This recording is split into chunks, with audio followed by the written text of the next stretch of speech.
क्या उन मंदिरों में जहां करोड़ों करोड़ों रुपया चढ़ता है, क्या उन मंदिरों के अंदर अगर यह हो जाता कि इस पैसे का इस्तेमाल पूरे देश में गुरुकुल खोलने के लिए किया जाएगा, तो आप कहीं जाते? नहीं जाते। तो आप अपने बच्चे को सेंट जेवियर नहीं भेजते, सेंट फिडेलिस नहीं भेजते। ये गली गली सरस्वती कॉन्वेंट स्कूल बन रहे हैं, वहां नहीं भेजते।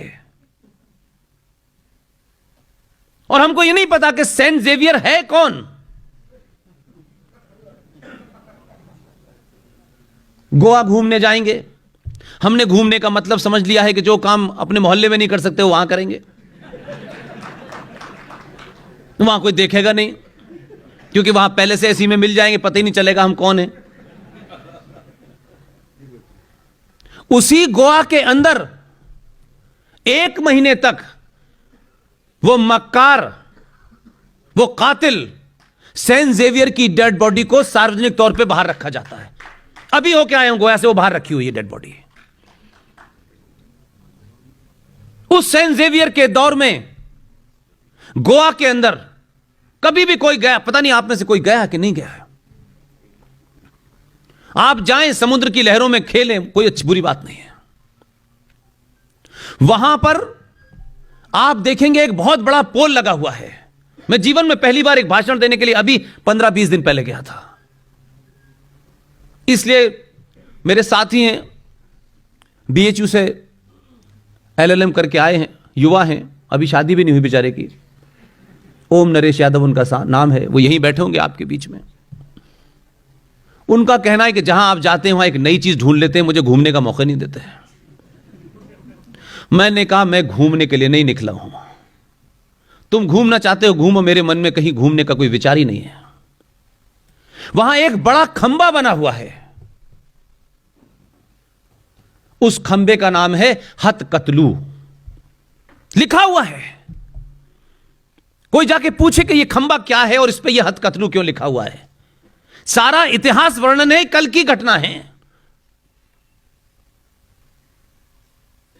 वहां ब्राह्मण जो कन्वर्ट नहीं होते थे, ये सेंट जेवियर था, जो कन्वर्ट नहीं होते थे, उनके दोनों हाथ पोल पे बांध के फरसे से काट दिए जाते थे। वहीं पर एक कुआं बना हुआ है और आप वहां खड़े होंगे तो आपको 10 मिनट तक आप सोचेंगे तो आपको लगेगा कि पता नहीं कितने सारे हाथ कटे पड़े हैं। एक कुआं बना हुआ है वहां। जो ब्राह्मण अपर कास्ट की महिलाएं होती थीं, उनका रेप ही इसीलिए किया जाता था ताकि आने वाली संतान सेंट जेवियर के साथ पैदा हो।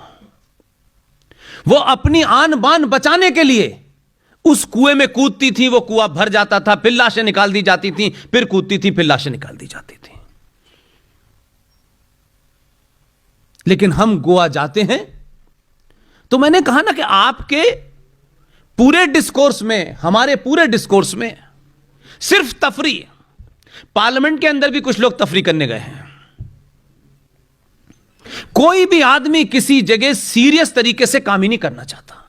उसकी सारी भूमिका इस पे है कि इस साल 5 साल जीत लिए हैं तो अगले साल मैं कैसे बनूंगा, फिर अगले साल कैसे बनूंगा।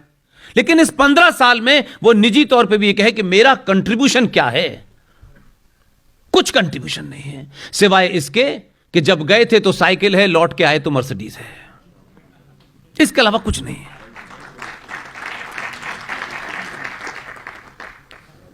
लिहाजा आज की डेट में ये जो मैंने इतनी बड़ी आपको क्रोनोलॉजी बताई, उसके पीछे मेरी सिर्फ एक ही मकसद था। क्या कभी हमने सोचा यार कि प्लेसेस ऑफ वर्शिप एक्ट है क्या? ये क्यों बनाया गया? हमारे लोग क्यों चुप रहे? और मैं इस बात में पूरी तरह से यकीन रखता हूं, मैं नहीं मानता कि कहते कि जो लोग वहां पार्लियामेंट में होंगे, हो सकता है उनकी गिनती कम रही होगी, 91 में भी कम थी, कोई बुरी बात नहीं है। लेकिन फिर भी मैं मानता हूं कि अगर आप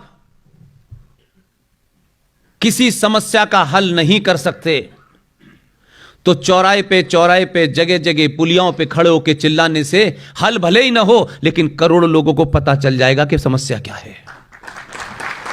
हम ये नहीं कर रहे।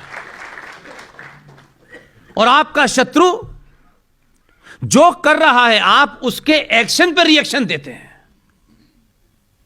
किसी ने कुछ कर दिया, आपने रिएक्शन दिया। किसी ने सोना बनाने और जेवर बनाने वाली कंपनी ने कोई विज्ञापन निकाल दिया, आपने उसके खिलाफ ट्रेंड चला लिया। ऐसे लगता है कि 900 साल से आप इस सोशल मीडिया का इंतजार कर रहे थे। यह आएगा तब हम फेसबुक से इस्लामिक जिहादियों से लड़ाई लड़ेंगे, और फेसबुक पे ही हो रही है। आप फेसबुक में लड़ रहे हैं, वो बंगाल में नंगा कर रहे हैं आपको,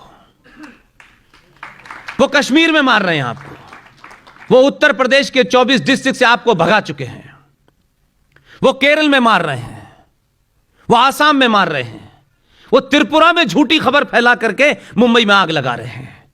आपको फेसबुक का इंतजार है। दोनों के लड़ने की अप्रोच देखिए। प्लेसेस ऑफ वर्शिप एक्ट क्या है, यह भी आज के लोगों को नहीं पता। और मैं कहता हूं किसी को नहीं भी पता हो, इसलिए मैं बार बार कोई आरोप नहीं लगा रहा हूं, न मेरी हैसियत। मैं आज भी मानता हूं कि जो जहां है कुछ कर रहा है, लेकिन वो कुछ जिस स्पीड से कर रहा है, उतनी स्पीड से आप खत्म हो रहे हैं। पार्लियामेंट में कानून बन गया कि जितने भी इस्लामिक जिहादी आक्रांता आए थे, उन्होंने भारत के हजारों मंदिरों को तोड़ा। किसी मंदिर को मस्जिद में कन्वर्ट कर दिया, किसी को मजार में कन्वर्ट कर दिया, किसी मंदिर के अंदर ही मस्जिद बना दी उन्होंने। ये तमाम सारी चीजें हुई। उनकी गिनती कोई 20,000 से ज्यादा है, लेकिन हमारे हिंदुओं को सिर्फ यही पता है, मथुरा, काशी और जन्मभूमि, कृष्ण जन्मभूमि, ये भी 3 पता है। और ये 3 मिल जाएंगी तो सब कुछ उद्धार हो जाएगा। एक की लड़ाई 150 साल से लड़ रहे थे। औरंगजेब ने कोर्ट कचहरी में जाकर के आपसे लिया था ना, नियम कानून से लिया था। आपको नियम कानून पे बड़ा यकीन है। नियम कानून से कुछ नहीं मिलता है, डेट मिलती है। जो कमजोर समाज होते हैं वो नियम कानून की बहुत बात करते हैं, इसलिए अपने पुरुषार्थ का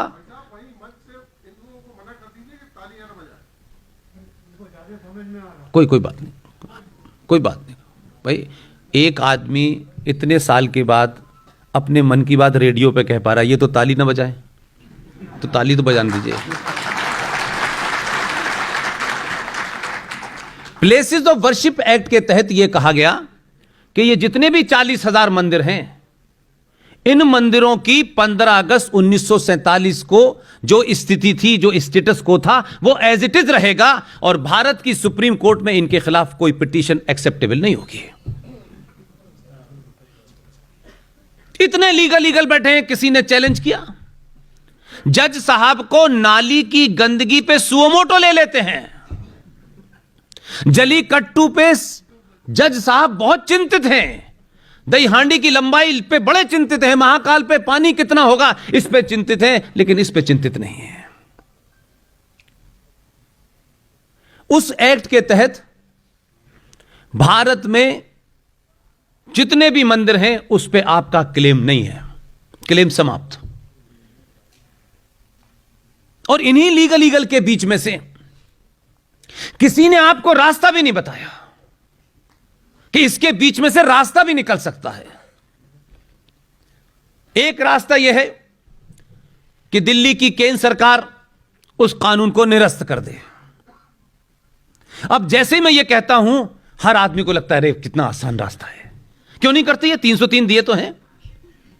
ऐसे लगता है हर आदमी ने 1 वोट नहीं दिया, 303 वोट दिए हैं, इसलिए फौरन करना चाहिए। और वो कर्जे में है हमारे कि इतने वोट लेके भी नहीं कर रहा। हम बिना जाने उसकी पेचीदगियों को जानते नहीं हैं, और हमको लगता है अब यार 303 हो गया, अब क्यों नहीं करता, बस संविधान क्यों नहीं बदलता। अपने घर की मेज कुर्सी अपनी मर्जी से तो रख नहीं पाते हैं, उससे करें संविधान बदल दें। वो तो 3 बार परमिशन लेनी होती है श्रीमती की। लेकिन आपके पास रास्ते हैं तो कम से कम समाज के बीच में उन रास्तों को, वो लीगल ही हैं, उसको बता तो दें कम से कम। मैंने सुना है वकीलों के बड़े बड़े संगठन हैं, अलग अलग जमातें हैं, बड़ी चर्चा उसमें राष्ट्रवाद की होती है। उनको किसने रोका है? और अगर हम कुछ नहीं कर सकते, अगर हमारे पास कोई रास्ता है तो उसे सार्वजनिक क्यों नहीं बताते? क्योंकि सार्वजनिक बताने से कुछ मिलता नहीं है, अकेले में ज्ञान देने से राज्यसभा की सीट पक्की हो जाती है।